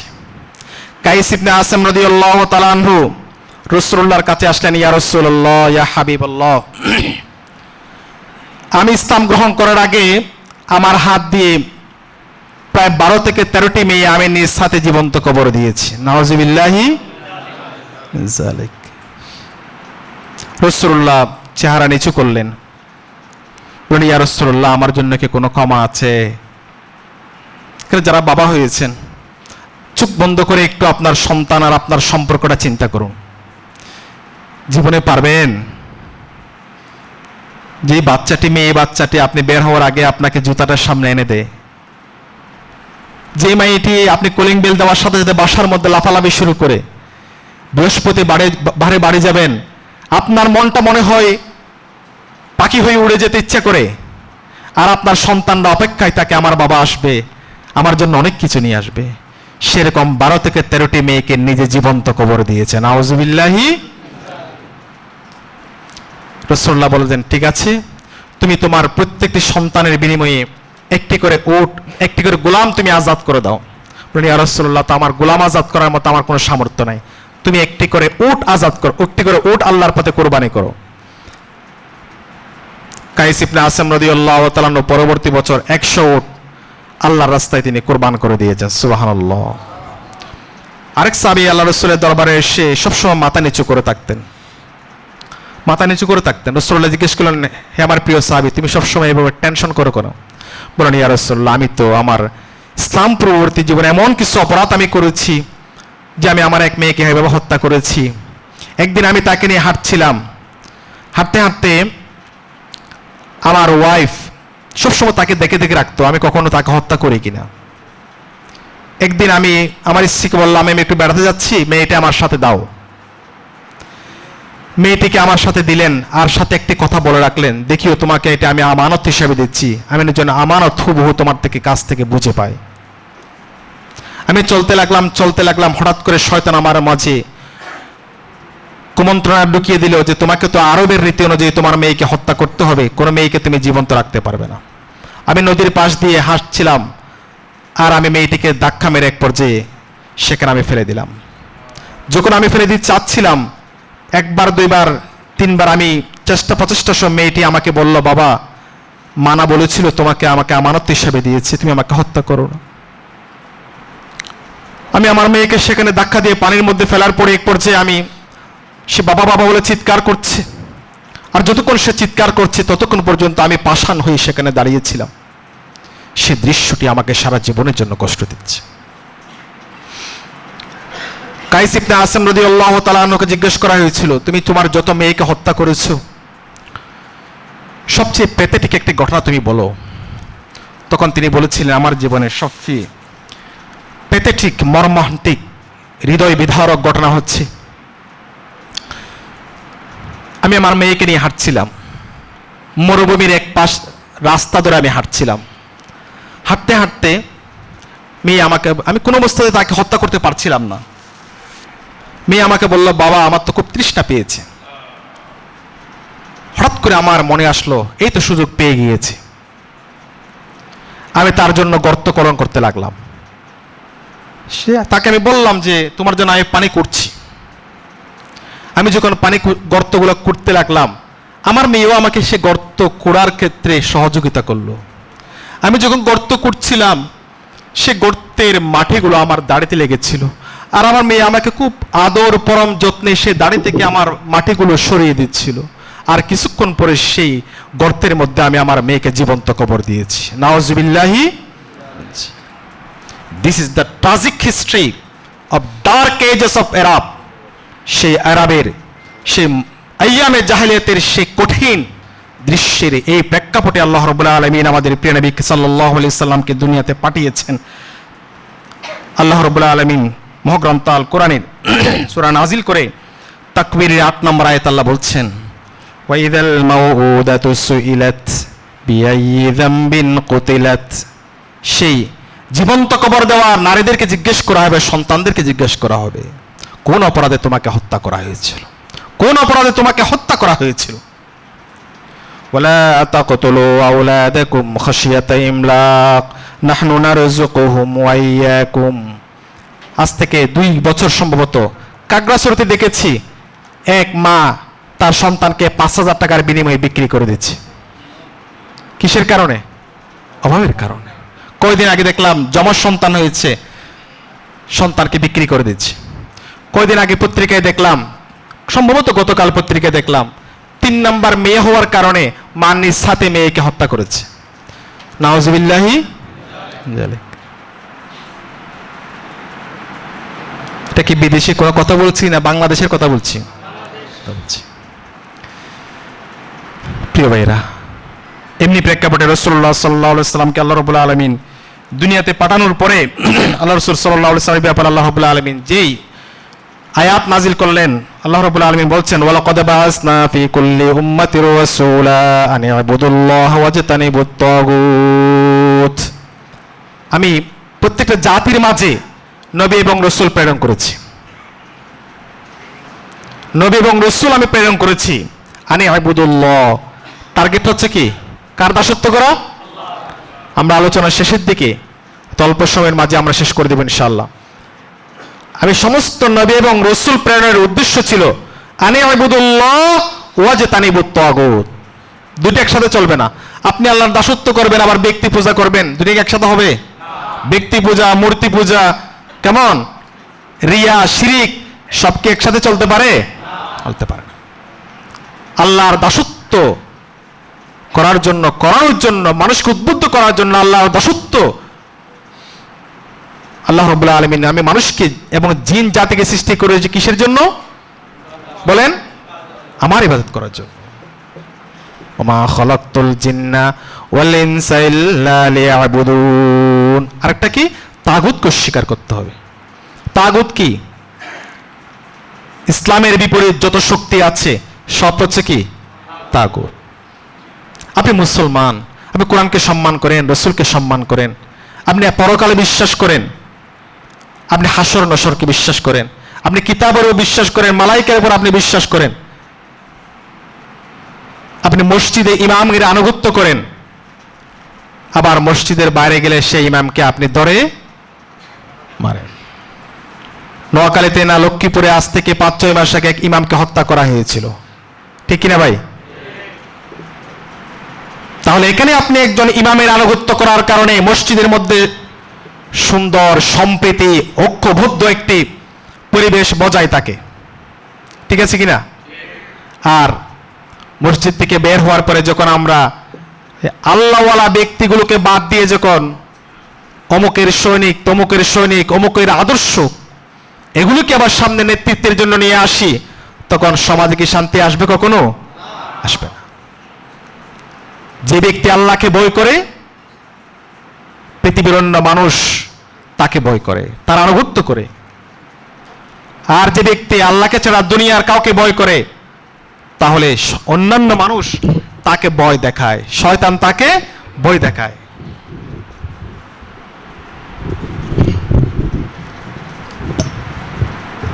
প্রিয় ভাইরা, আসুন আমরা রাসূল সাল্লাল্লাহু আলাইহি সাল্লামের একজন উম্মত হিসেবে আমাদের কয়েকটি কাজ করতে হবে। তন্মধ্যে 1 নাম্বার কাজ ঈমান বির রাসূল, ঈমান বিল্লাহ ওয়া বির রাসূল। আমরা আমাদের বিশ্বাস এবং ঈমান কার উপর? আল্লাহ এবং রাসূল। 7টি বিষয়ের উপর আমরা ঈমান এনেছি। তাহলে আমাদের হায়াতুন নবী সাইয়্যিদুল মুরসালিন মুহাম্মদুর রাসূলুল্লাহ সাল্লাল্লাহু আলাইহি ওয়াসাল্লামের উপর আমাদের বিশ্বাস রাখতে হবে। তিনি হচ্ছেন সাইয়্যিদুল মুরসালিন, শফিউল মুজনামিন। রাসূলুল্লাহ বলেছেন সমস্ত নবীরা দোয়া করেছে আর তাদের দোয়াগুলো আল্লাহ কবুল করেছেন, কিন্তু আমি আমার দোয়াটা জমা রেখে দিয়েছি, সেই দোয়াটা আমি কাল কিয়ামতের ময়দানে আমার উম্মতের জন্য রেখে দিয়েছি। সুবহানাল্লাহ। আর আমরা যে রাসূলুল্লাহ সাল্লাল্লাহু আলাইহি ওয়াসাল্লামের জন্য দোয়া করি না, মোনাজাতের মধ্যে আজানের মোনাজাত আমরা কি বলি? মাকামাম মাহমুদা। রাসূলুল্লাহ বলছেন, হাদিসের মধ্যে এসেছে সে মাকামে মাহমুদ হচ্ছে মূলত সুপারিশ, শাফাআতাহু। সুবহানাল্লাহ, সুবহানাল্লাহ। সুতরাং আপনি একজন আলেমের সুপারিশ কখন পাবেন? যে আপনি ওই আলেমের আনুগত্য করেন। আপনি যদি ওই সমাজের একজন চেয়ারম্যান আপনাকে সার্টিফিকেট কখন দেয়? যদি আপনি ওই এলাকার কোনো নৈরাজ্যকর কোনো কাজে আপনি জড়িত না হন। তাহলে আপনি হাসরের মাঠে আমি আপনি যদি রাসূলুল্লাহর সুপারিশের আশা করি, তাহলে আমাকে রাসূলুল্লাহর পথ ধরে সুন্নাহর আলোকে আমাকে চলতে হবে না? চলতে হবে, কোরআন আর হাদিসের আলোকে চলতে হবে। 2 নম্বর হচ্ছে হুব্বুর রাসূল সাল্লাল্লাহু আলাইহি ওয়াসাল্লাম, রাসূলুল্লাহ সাল্লাল্লাহু আলাইহি ওয়াসাল্লামের প্রতি ভালোবাসা। এই ব্যাপারে একটা হাদিস আপনাদেরকে আমি সংক্ষেপে বাংলায় বলে দিতে চাই। ভাবে এক সাহাবী রাসূলুল্লাহ সাল্লাল্লাহু আলাইহি ওয়াসাল্লামের কাছে আসলেন, এসে বলেন, ইয়া রাসূলুল্লাহ, আমি আপনাকে ভালোবাসি। ইন্নাকা লা হাব্বা মিন নাফসি, আমি আপনাকে আমার নিজের জীবনের চেয়ে বেশি ভালোবাসি। ওয়া ইন্নাকা লা হাব্বু মিন মালিহি ওয়া আহলি, আমি আমার যা সম্পদ আছে, ধন সম্পদ, পরিবার সবচেয়ে বেশি ভালোবাসি। আবার বললেন, ইয়া রাসূলুল্লাহ, আমি আমার সন্তানের চেয়ে আপনাকে বেশি ভালোবাসি। সুবহানাল্লাহ। তবে আমার একটা আশঙ্কা হয় কি জানেন? আমি যখন বাড়িতে থাকি, যখনই আপনার কথা মনে পড়ে তখনই আমি আপনার কাছে ছুটে আসি, আর যখন আমার মৃত্যুর কথা মনে পড়ে আর আপনার মৃত্যুর কথা মনে পড়ে, তাহলে আমি দেখি যে রাসূলুল্লাহ সাল্লাল্লাহু আলাইহি ওয়াসাল্লাম আপনি তো যখন জান্নাতে প্রবেশ করবেন আপনি সমস্ত নবীদের সাথে থাকবেন, আর আমি কোথায় থাকব? তখন রাসূল সাল্লাল্লাহু আলাইহি ওয়াসাল্লাম কিছুক্ষণ চুপ থাকলেন। আল্লাহ রাব্বুল আলামিন আয়াত নাযিল করে জিবরাইল চলে আসলেন, ওয়া মান ইউতিউল্লাহ ওয়ার রাসূল ফাউলাইকা মাআল্লাযীনা আন'আমাল্লাহু মিনান নাবিয়্যিনা ওয়াস-সিদ্দীকিনা ওয়াশ-শুহাদা'i ওয়াস-সালিহিন ওয়া হাসুনা উলাইকা রাফীকা। তাহলে যারা আল্লাহ রাসূলের পথ ধরে চলবে, ওই আদর্শে চলবে, ভালো মানুষ হওয়ার চেষ্টা করবে, রাসূলুল্লাহর তরিকায় চলবে, সাহাবীদের তরিকায় চলবে, যে পথ দেখিয়েছেন সেই পথের অনুসারী হবে, কেমন? তাহলে আমরাও সেই নবী, সিদ্দিক, শুহাদায়ে কেরামদের সাথে আমাদের হাসর নসর হবে। এটা হচ্ছে হুব্বুর রাসূল। এখন হুব্বুর রাসূল বলে আশিক রাসূল প্রমাণ দেয়, নামাজ পড়ে না, আছে কিনা? একদিন আশিক রাসূল হবে নাকি 365 দিন হইতে হবে? 65 দিন হইতে হবে। বলতে নামাজ পড়ার দরকার নাই, শুধু, বুঝছেন তো? আর বাকিটা বললাম না। এরপরে আত রাসূল সাল্লাল্লাহু আলাইহি সাল্লাম, রাসূলুল্লাহর আনুগত্য, রাসূল যা করতে বলেছেন সেটা করার নাম হচ্ছে আনুগত্য। আর লম্বা কথা এখানে করার সুযোগ নাই, অনেক আয়াত আছে। এরপর হচ্ছে ইত্তেবা রাসূল সাল্লাল্লাহু আলাইহি ওয়াসাল্লাম, অনুকরণ। একদিন আলী রাদিয়াল্লাহু তাআলা হাঁটছেন, হঠাৎ এক জায়গায় গিয়ে বসে গেছেন। সাহাবায়ে কেরাম প্রশ্ন করলেন, ইয়া আমিরুল মুমিনিন, আপনি এই জায়গায় বসে গেছেন কেন? রাসূলুল্লাহ আলী রাদিয়াল্লাহু তাআলা বলেন, আমি দেখেছিলাম আল্লাহ রাসূল এই জায়গায় বসছিলেন, সেজন্য আমিও বসছি। সুবহানাল্লাহ। এরপর হচ্ছে আল ইক্তিদা বিহি, রাসূলুল্লাহর অনুকরণ, হুবহু অনুকরণ করার চেষ্টা করা। কেমন? সাহাবায়ে কেরাম যেভাবে করেছেন, যেটাকে আমরা ইমিটেশন বলি আর কি। স্বর্ণের হুবহু অনুকরণ করলে সেটা কি বলেন আপনারা? ইমিটেশন বলেন না? সেটা হচ্ছে ইক্তিদা, অনুকরণ করা। এরপরে তাইয়িদুন নবী সাল্লাল্লাহু আলাইহি সাল্লাম, রাসূলুল্লাহর মিশন, বিশন, যে উদ্দেশ্যে লিইয়ুযহিরাহু আলাদ-দীনি কুল্লি, দিন প্রতিষ্ঠার জন্য আল্লাহ রাব্বুল আলামিন যে উদ্দেশ্যে রাসূলকে দুনিয়াতে পাঠিয়েছিলেন, এত ত্যাগ, কুরবানি, তাইফের ময়দানে রক্তাক্ত হওয়া, মক্কার জমিনে কত নির্যাতন সহ্য করেছেন, দেশ ছেড়ে চলে যেতে হয়েছে, এত কঠিন ত্যাগ কুরবানির মাধ্যমে যে রাসূল আমাদের জন্য ইসলামকে প্রতিষ্ঠা করে দিয়েছেন, দেখিয়েছেন, সেই ইসলামকে প্রতিষ্ঠিত রাখার জন্য আমাদেরকেও আল্লাহ রাসূলের এই পথে চলতে হবে, যত ত্যাগ কোরবানি সহ্য করতে হোক না, ঠিক কিনা ভাই? এরপর হচ্ছে তাওকিরুন নবী সাল্লাল্লাহু আলাইহি সাল্লাম, আল্লাহ রাসূলকে সম্মান দিয়ে কথা বলা, আল্লাহ রাসূল সাল্লাল্লাহু আলাইহি সাল্লামকে অত্যন্ত সম্মানের সাথে সম্বোধন করা। এরপর একটা হচ্ছে তাকরিম আহলুল বাইত, সম্মানের ব্যাপারে আমি একটা কথা বলতে চাই, আমার মসজিদে আমি সে কথা বলেছি। সেটি হলো, আপনারা দেখবেন বিভিন্ন জায়গায় জানাজার খাটিয়া যখন নিয়ে যায়, বিশেষ করে চন্দনাইশ, আনোয়ারা, এই এলাকাগুলোতে দেখবেন কি বলে বলেন তো? এই যে আমার ভাই সুন্দর করে বলতে পারছেন, আল্লাহু রাব্বি মুহাম্মদ নবী। এটা মানে কি জানেন? আল্লাহু রাব্বি মুহাম্মদ নবী মানে লা ইলাহা ইল্লাল্লাহ মুহাম্মাদুর। তো কোন একজন ভালো করে কলিমা বলতে পারতো না, এজন্য ও বলছে আল্লাহু রাব্বি মুহাম্মদ নবী। অথচ আপনি কোরআনের এমন কোন আয়াত পাবেন না যেখানে মুহাম্মদুর রাসূলুল্লাহকে আল্লাহ রাব্বুল আলামিন নাম ধরে একটিবারের জন্য বলেন নাই। অন্যান্য নবীদের নাম ধরে বলেছেন ইয়া মূসা, ইয়া ঈসা, ইয়া ইব্রাহিম, কিন্তু রাসূলুল্লাহকে যেখানে নাম এসেছে সেখানে বলেছেন মুহাম্মদুর রাসূলুল্লাহ ইয়া আইয়ুহান নবী। বুঝতে পেরেছেন? আর আপনি ১,০০০ বছর পরে বাংলাদেশে এসে বলতেছেন মুহাম্মদ নবী, যেন মনে হয় আপনার বন্ধু। নাউযুবিল্লাহি মিন যালিক। এভাবে কি বলা যাবে? আমরা কি বলবো? কথা বলেন না কেন? আমি এখানে ওয়াদা নিয়েছি, এই কথাগুলো বড়ভাবে বলবেন না, ভদ্রতার সাথে। এটা একই বললে হয়ে যায় লা ইলাহা ইল্লাল্লাহ মুহাম্মাদুর রাসূলুল্লাহ, এভাবে করে বলবে। আল্লাহু রাব্বি মুহাম্মদ নবী, এটা মনে হয় আপনার রিয়াজউদ্দিন মাজারের একজন বন্ধু। মুহাম্মদুর রাসূলুল্লাহকে আল্লাহ নিজে নাম ধরে ডাকেন নাই, রাসূলুল্লাহ বলেছেন, ইয়া আইয়ুহান নবী বলেছেন। এজন্য আমরা সম্মানের সাথে কথা বলবো। এরপর আহলে বাইতকে, রাসূলুল্লাহর আহলে বাইতকে সম্মান করা, আর রাসূলুল্লাহ সাহাবীদের ব্যাপারে কথা বলার ক্ষেত্রে খুব সাবধান। যখন মুহররম চলে আসে তখন দেখা যায় অনেক সাহাবীর ব্যাপারে আমরা অত্যন্ত, বাংলাদেশে ১,০০০ বছর পরে এসে অত্যন্ত তির্যক ভাষায় সাহাবীদের দিকে তীর ছোড়েন, এটা করা যাবে? যাবে না। সম্মানের সাথে কথা বলতে হবে। এরপর হচ্ছে ইরসালুস সালাত আলান নবী, ইরসালুস সালাত আলান নবী সাল্লাল্লাহু আলাইহি ওয়াসাল্লাম, রাসূলের উপরে বেশি বেশি দরুদ পাঠ করা, বেশি বেশি দরুদ সাল্লাল্লাহু আলাইহি ওয়াসাল্লাম, এতটুকু বললে হয়ে যাবে সাল্লাল্লাহু আলাইহি ওয়াসাল্লাম। এজন্য রাসূলুল্লাহ সাল্লাল্লাহু আলাইহি ওয়াসাল্লামের একটা হাদিস এসেছে, তিনি বলছেন মান সাল্লা আলাইহি ওয়াহিদা, যে আমার উপর একবার দরুদ পেশ করবে, সাল্লাল্লাহু আলাইহি আশরা, আল্লাহ রাব্বুল আলামিন তার উপর 10 বার কি করবেন? 10 বার কি করবেন? রহম করবেন। প্রিয় ভাইরা, কথা দীর্ঘায়িত না করে আমরা শেষের দিকে এসে যে কথাটা বলতে চাই সেটি হলো, যদি পৃথিবীর আদম আলাইহিস সালাম থেকে শুরু করে কিয়ামতের আগ পর্যন্ত যত মানুষ আসবে এই আসমানের নিচে জমিনের উপরে, কোটি কোটি মানুষের মধ্যে শ্রেষ্ঠ মানুষকে মানুষ বিভিন্ন সময় বিভিন্ন মানুষকে আদর্শ মনে করে। ভালো ছাত্র হবা, অমুকের মতো হতে চাই। ওয়াইজ হবা, অমুকের মতো হতে চাই। শিল্পী হবা, অমুকের মতো হতে চাই। ব্যবসায়ী হবা, অমুকের মতো হতে চাই। এক একজনকে আদর্শ হিসাবে গ্রহণ করে। কিন্তু সমস্ত আদর্শের আদর্শ যার মধ্যে আল্লাহ রাব্বুল আলামিন ইন্নাকা লাআলা খুলুকিন আযীম বলে দিয়ে দিয়েছেন, তিনি কে? মুহাম্মদুর রাসূলুল্লাহ সাল্লাল্লাহু আলাইহি ওয়াসাল্লাম। প্রিয় ভাইরা, যেহেতু এই এলাকায় এসেছি, একটা হাদিস আমি বাংলায় দ্রুত বলে দিচ্ছি। রাসূলুল্লাহ সাল্লাল্লাহু আলাইহি ওয়াসাল্লাম একদিন বাজার দিয়ে চলে যাচ্ছেন, আপনাদের ইয়াজিদ বাজার এরকম আর কি, বাজারের পাশ দিয়ে চলে যাচ্ছেন। মাররা আলা সুবরাতে তুআমিন, মানে খাবারের স্তূপ জমা আছে, পাশ দিয়ে চলে যাচ্ছেন। যাওয়ার সময় রাসূলুল্লাহ সাল্লাল্লাহু আলাইহি ওয়াসাল্লাম ফাআদখালা আসাবিআহু ফি, রাসূলুল্লাহ খাবারের মধ্যে হাত ঢুকিয়ে দিলেন। হাত ঢুকিয়ে দেওয়ার পরে তিনি দেখতে পেলেন সেখানে বেজা, কি বেজা। তখন রাসূলুল্লাহ সাল্লাল্লাহু আলাইহি ওয়াসাল্লাম বললেন, মা হাযা ইয়া সাহিবাত তুআম, হে খাবার বিক্রেতা, কি খবর তোমার? বুঝতে পারছেন? আপনাদের এখানে মাঝে মাঝে আসে না ভুক্ত অধিদপ্তর থেকে, চেক করে, তখন আপনারা তাড়াতাড়ি ওগুলো মানে সরাই ফেলেন আর কি। তখন তিনি বললেন, কলা আসাবাতহু সামাউন, যেখানে এখানে আলেম আছেন বুঝতে পারছেন, সামাউন মানে মতরুন, যে আমার খাবারগুলোর উপরে কি পড়ছে? কি পড়ছে? বৃষ্টি পড়েছে, পানি পড়েছে, আকাশ পড়ে নাই। দেখেন খুব চমৎকার ভাষা আরবি।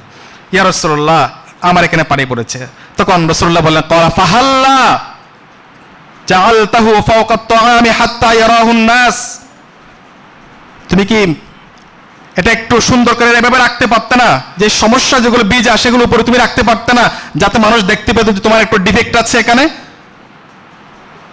এরপরে একটা মূলনীতি বলেছেন, মান গাশশানা ফালাইসা মিন্না, অন্য জায়গায় বলেছেন মান গাশশা ফালাইসা মিন্না, আও কামা ক্বালা রাসূলুল্লাহ সাল্লাল্লাহু আলাইহি ওয়াসাল্লাম। তাহলে আমাদের জন্য শিক্ষা আছে ভাই, ব্যবসা করার সময় আছে তো ইনশাআল্লাহ। টাকা দেওয়ার সময় আমরা যারা ক্রেতা হিসেবে যাব, 2 নম্বর নোটটা, সেটা নোটটা কোন দিকে দিব? উপরে না ভিতরে? কারণ আমি আপনাকে আরেকজনকে ঠকাচ্ছি, আর আপনিও টাকা ফেরত দেওয়ার সময় আপনার থাকলে বলবেন, ভাই আমার এই টাকাটা এরকম। আপনি আরেকজনকে ঠকিয়েন না। আপনি মালিককে সন্তুষ্ট করার জন্য আপনি নিজের ইমান বিক্রি করতেছেন, আপনি নিজেকে নিজে আরেকজন ভাইয়ের সাথে প্রতারণা করতেছেন। আপনার মালিক যেমন একজন মানুষ, আমি ক্রেতা হিসাবে আমি একজন মানুষ, ঠিক আছে কিনা ভাই? এরপরে প্রোডাক্ট, আমরা যে পরিচিত মানুষ যাই, অনেক সময় দেখা যায় তাড়াতাড়ি 1 নাম্বারটা দেন, কিন্তু ভাই আপনি যে মানটা বিক্রি করবেন সে টাকা নেবেন। আপনার কাছে 1 থেকে 10 নম্বরের মাল থাকতে পারে, 10 নম্বর পর্যন্ত ক্রেতা থাকতে পারে, কিন্তু আপনি 1 নম্বর বলে 3 নম্বরটা দিবেন না, 3 নম্বর বলে 4 নম্বরটা দিবেন না। যে মানটা বলবেন সে মানের টাকা নেওয়ার চেষ্টা, লাভ করার অসুবিধা নেই, কিন্তু আপনার উপর একটা আস্থা বিশ্বাস আছে, আপনি মুসলমান, আরেকজনকে আপনি ঠকাতে পারেন না। একটা ঘটনা বলি সৌদি আরবের, যদি অনেক রাত হয়ে গিয়েছে, এটা আমার উস্তাদ থেকে আমি শুনেছিলাম। সৌদি আরবে এক ছেলে, সে ব্যবসা করে, দেখেন কিভাবে ঠকাচ্ছে মালিককে, শুনছিলেন নাকি? আবার বলি আজকে, সেই ছেলেটি ব্যবসা করার সময় রাত্রেবেলায় মালিককে টাকাগুলা কি দেয়? বুঝিয়ে দেয়। তখন সে 3টে শব্দ বলে। প্রথমটা বলে বিআইতু, মানে আজকে আমি বিক্রি করেছি। 5000 মানে 5000, এটা আরবিতে বলে। মাঝখানে একটা বাংলায় বলে, আমার জন্য এত টাকা রাখছি, এটা বাংলায় বলে। শেষেরটা আবার আরবিতে বলে, মানে আপনাকে এত টাকা দিছি। তো সৌদি আরবের লোক চিন্তা করে প্রত্যেক দিন ও কি বলে, আমার দুইটা বুঝি একটা বুঝি না। আর আমরা বাংলাদেশি হলে একটু ছোট করে বলবে, ও চিন্তা করতেছে ও না বুঝুক না, আমার আল্লাহ তো বুঝতেছে। ও চিন্তা করতেছে আমি ওকে টকাই নাই, কে বুঝতেছে? আল্লাহ তো সব ভাষা বুঝে। ওই লোক একদিন কি বলছে, আর বাঙালিকে জিজ্ঞেস করছে, উনি শুনতে শুনতে শুনতে শুনতে ওই শব্দটা মুখস্থ হয়ে গেছে। তখন তিনি বললো যে ও বলতেছে ওর জন্য এত টাকা রাখতেছে, ওকে কি আর কোনোদিন দোকানে রাখবে? রাখবে না। তা আমরা কি কাজ করবো নাকি? রাসূল সাল্লাল্লাহু আলাইহি ওয়াসাল্লামের একটা হাদিস আমি আসার সময় পড়ে আসলাম, যে ব্যক্তি মালিকের কল্যাণ কামনা করে এবং রবের ইবাদত করে, আল্লাহ রাব্বুল আলামিন তার ব্যবসা বাণিজ্যের সব জায়গায় কি দিবেন? বারাকা দিবেন, এবং তার কাজটা নৈপুণ্যের সাথে করবে। ফাআতকানাহু, রাসূলুল্লাহ বলেছেন কাজটা দোকানের জিনিসগুলো আপনি সুন্দরভাবে রাখবেন। এরপরে মালিকদের ব্যাপারে যে কথা আসছে সেটা হচ্ছে একে অপরের অধিকারের ব্যাপারে দেখা। আমরা শুধু মালিক এটা করে না, এটা করে না, এটা সেটা এমন বলি। আবার আমার জায়গা থেকে মালিকের কল্যাণ করার, সেই যেহেতু ওখানে আমার রিজিকের জায়গা, সেটা আমাকে দেখতে হবে।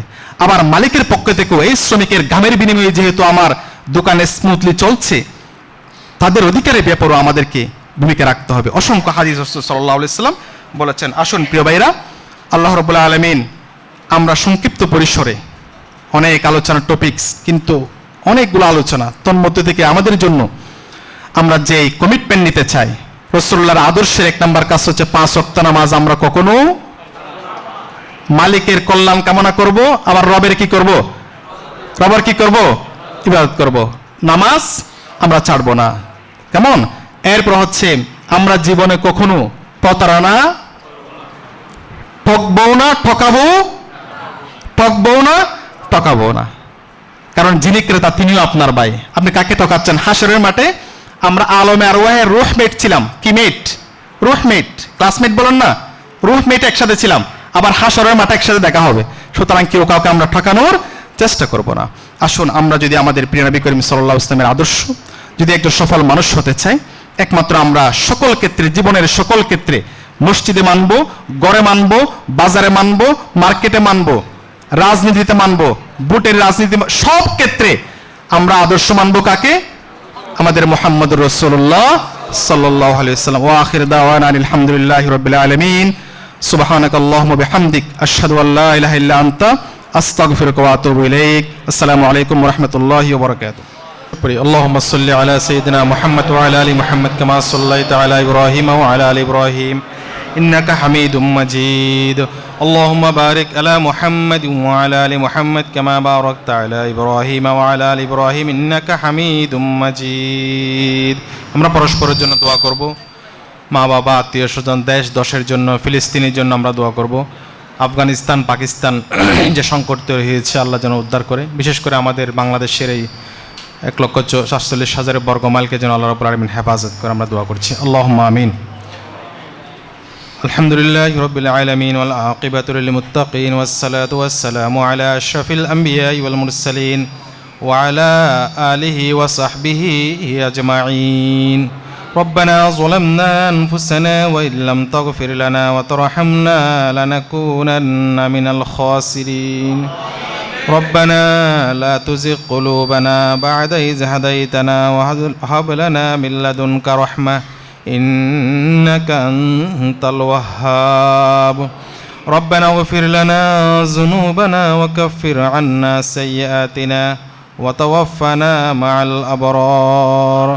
ربنا اغفر لنا ذنوبنا وإسرافنا في أمرنا وثبت أقدامنا وانصرنا على القوم الكافرين وانصرنا على القوم الظالمين وانصرنا على القوم الفاسقين وانصرنا على القوم الفاسدين. رب العالمين غفور رحيم. মহান আরশে আজিমের মালিক, আমাদের প্রতিটি নিঃশ্বাসের মালিক, আমাদের হায়াত এবং মওতের একচ্ছত্র মালিক, মালিকুল মুলক, মালিক ইয়াউমিদ্দিন। রব্বুল আলামিন, আজকের এই পবিত্র মিলাদুন নবী এবং সিরাতুন নবী সাল্লাল্লাহু আলাইহি ওয়াসাল্লাম তোমার হাবিবের শানে, রব্বুল আলামিন তোমার হাবিবের শান এবং মান নিয়ে যে আলোচনা হয়েছে, রব্বুল আলামিন যারা আয়োজন করেছেন, যারা শোনার জন্য এসেছেন, আমরা যারা আলোচনা করেছি, আল্লাহ আমাদের সকলের হাজিরিকে তুমি কবুল করো। রব্বুল আলামিন, তুমি দয়া এবং মায়া করে আমাদের যাপিত জীবনে যার যত জীবন অতিবাহিত হয়েছে, বুদ্ধি হওয়ার পর থেকে, বালেক হওয়ার পর থেকে, শয়তানের দোকায় পড়ে যত গুনাহ করেছি, আল্লাহ প্রবৃত্তির প্ররোচনায় যত গুনাহ করেছি, আল্লাহ বন্ধুর দোকায় যত গুনাহ করেছি, না বুঝে যা করেছি, আল্লাহ সর্বপ্রকার গুনাহ থেকে তোমার কাছে মাপ চাচ্ছি, তুমি আমাদেরকে মাফ করে দাও আল্লাহ। আমরা সকলেই বলছি আস্তাগফিরুল্লাহ ওয়া আতুবু ইলাইহি, আস্তাগফিরুল্লাহ ওয়া আতুবু ইলাইহি, আস্তাগফিরুল্লাহ ওয়া আতুবু ইলাইহি। রব্বুল আলামিন, তুমি আমাদের সামনের দিনগুলোতে যেন আমরা মাসুম বেগুনাহ জীবন যাপন করতে পারি, তুমি তৌফিক দান করো আল্লাহ আমাদেরকে সবসময়। আল্লাহ আল্লাহুম্মা আরিনাল হাক্কা হাক্কান ওয়ারযুকনা ইত্তিবাআ, আল্লাহুম্মা আরিনাল বাতিলা বাতিলা ওয়ালহিমনা ইজতিনাবা, আল্লাহুম্মা ইহদিনাস সিরাতাল মুস্তাকিম, আল্লাহুম্মা ইহদিনাস সিরাতাল মুস্তাকিম। রব্বুল আলামিন, আমাদের মধ্যে থেকে যাদের মা বাবা আল্লাহ কবরবাসী হয়েছেন, তোমার ডাকে সাড়া দিয়েছেন আল্লাহ, আল্লাহ বাড়িতে গিয়ে মা বাবা ডাক দেওয়ার সুযোগ যাদের হয় না আল্লাহ, আল্লাহ সব কিছু থাকার পরেও যেন কোনো কিছু নেই, আল্লাহ যেন মরুভূমিতে আমরা সাঁতরাচ্ছি আল্লাহ, আল্লাহ সেই মেহেরবান মা বাবা যাদের কবর বাসে হয়েছেন আল্লাহ তাদের কবরগুলোকে রওজাতুম মিন রিয়াজিল জান্নাহ বানিয়ে দাও আল্লাহ। আল্লাহ তাদেরকে জান্নাতুল ফেরদাউসের মেহমান হিসেবে কবুল করো, তাদেরকে ক্ষমা করো, রফে দারাজাত করো আল্লাহ।